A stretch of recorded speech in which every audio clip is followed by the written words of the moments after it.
physics problem. So this is chapter 19 from the OpenStax textbook. This is problem number 7 on electric potential and electric field. So the question says there's a lightning bolt. So I drew a little cloud, and there's a lightning bolt. Boom. And it says during that lightning strike, 20 coulombs of charge are transferred, and the change in potential is 100 megavolts. So the first question is, what's the change in energy, and then how much water could you take from 15 Celsius to boiling? Isn't that what it says? To the boiling point. Okay. That second part's really not a lot of potential. I'm going to do the problem anyway because why not? If I have a change in potential of 100 megavolts, and I want to find the change in potential energy for that charge, I can say the change in energy is Q delta V. And that's it, right? It's not that big of a deal. I already have a charge in coulombs, but I do need to get a change in potential in volts. So this is going to be 20 coulombs times this change in potential. When we have a capital M like that, that means mega. Mega means 10 to the 6th. So this is 100 times 10 to the 6th volts. And that's going to give me my energy in joules. Let's just go ahead and calculate that. I can do that in my head. Okay. That's going to be 2 times 10 to the 1, 2, 3, 9. See, I didn't even have to use a calculator. Okay, now the question is, if that energy goes to heating up and vaporizing water, how much water could you vaporize? So let's go back to our first semester of physics, our basic, or chemistry, whatever you did then. The change in energy is going to be M. So we need to do two things.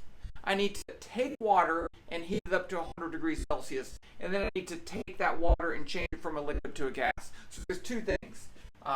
So MC delta T plus MLF. So this is the mass of the water, that's the specific heat capacity of the water, that's the change in temperature of the water, and this is the mass of the water, and that's the latent heat of fusion of the water. And you see I put them up over here already, because I had to look them up. So the specific heat of water is 4,186 joules per Celsius kilogram. I don't want to do it in grams. I just don't want to. And then the latent heat of vaporization is 2260 joules per kilogram.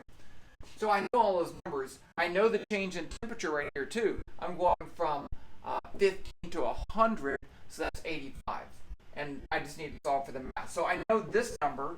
Let's just solve this for the mass. It's going to be the mass times C delta T plus LF.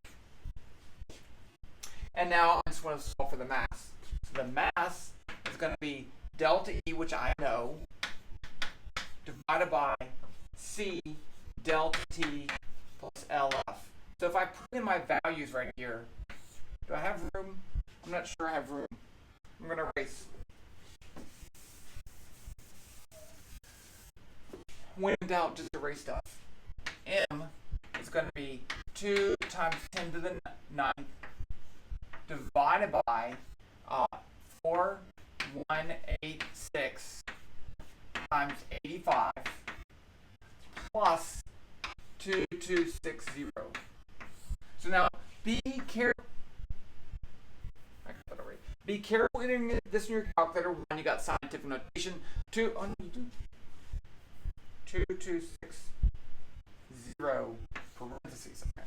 And you have this thing at the bottom that you don't want to mess up. So I'm going to use my calculator. It does RPN notation, so it's a little bit different, but you do you.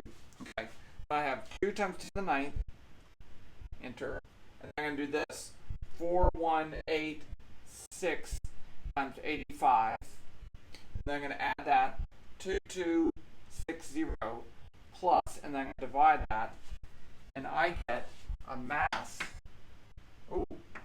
5585 joules.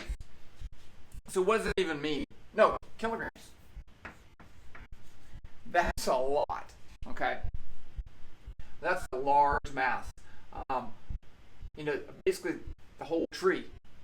It's going to have less than, probably, I'm not a treeologist or anything, but I would imagine the whole tree would have less than that in terms of total mass. We can approximate the whole tree as water. It's not water.